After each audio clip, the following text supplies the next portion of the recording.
heard of fatal Rocky Mountain spotted fever, epidemic typhus, and Brazilian spotted fever.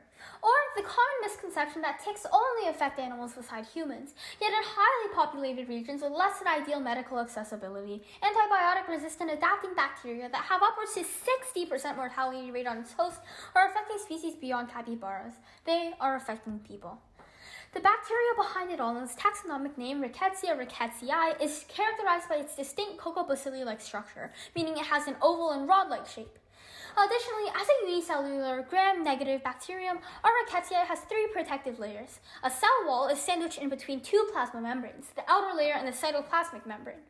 Similar to prokaryotes, our rickettsii bacteria has the ability to produce a limited amount of ATP, but this energy is usually reserved for making copies of itself.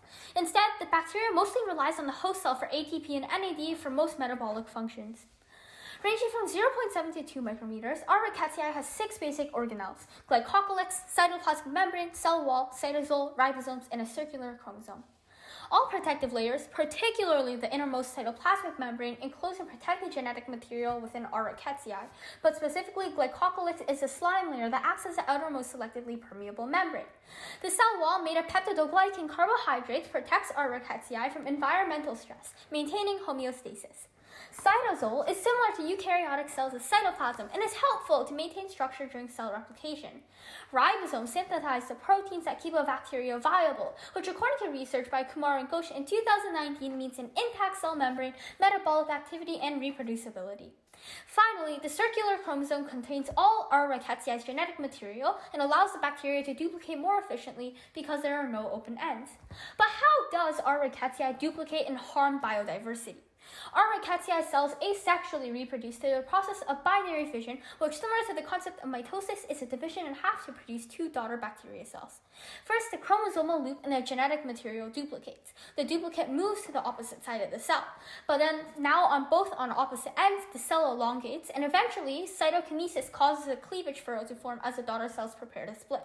A septum also slowly appears, and then finally, two separate daughter cells result.